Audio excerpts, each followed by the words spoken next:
అలాగే అటవీ శాఖకు సంబంధించి మనకి 33% ఉండాలి. అటవీ పర్సంటేజ్ అంటే చంద్రబాబు గారు ఇచ్చిన మా అందరికీ డైరెక్టివ్ ఏమి ఇచ్చారంటే ఇది 50% పెరగాలి. ఇది ఆంధ్రప్రదేశ్లో 50% మొత్తం మీ పచ్చదనమే ఉండాలి అని దాన్ని స్ఫూర్తిగా తీసుకుని 6,000 ఎకరాల్లో దాదాపు 22 లక్షల మొక్కలు నాటడం జరిగింది మన ఈ మధ్యనే.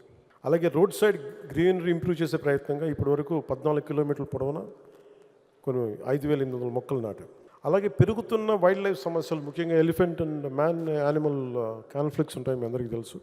మనం చిత్తూరులో చూసాం, అలాగే మనకి విజయనగరం, మన పార్వతీపురం, పాతపట్నంలో చూస్తూ ఉన్నాం.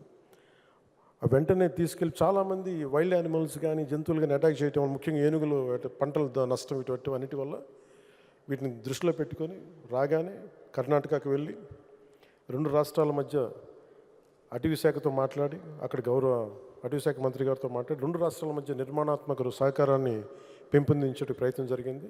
అలాగే వాళ్ళు అక్కడ కుంకి ఎలిఫెంట్స్ని తీసుకొచ్చి మన ఎలిఫెంట్స్కి అవసరమైన ట్రైనింగ్ అండ్ నాలెడ్జ్ మావటిలకి ఇచ్చేయడానికి ఒప్పందం కుదుర్చుకోబోతున్నాం. ఆంధ్రప్రదేశ్లో ఇప్పటి వరకు 23 నగర వనాలు ఏర్పాటు చేసుకున్నాం. కొత్తగా 13 నగర వనాలు మంజూరు చేయించుకున్నాం.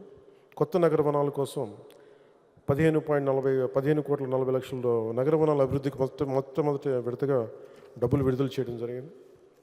అంతేకాకుండా 32 కమ్యూనిటీ బేస్డ్ ఎకో టూరిజం సెంటర్స్ని ప్రారంభించాం. ఇప్పుడు కొత్తగా మరొక 5 కేంద్రాలను ఏర్పాటు చేసుకున్నాం. ఒక్కొక్క సెంటర్లో 50 మందికి ప్రత్యక్షంగాను, మరో 500 మందికి పరోక్షంగాను ఉపాధి కల్పించడం జరుగుతుంది.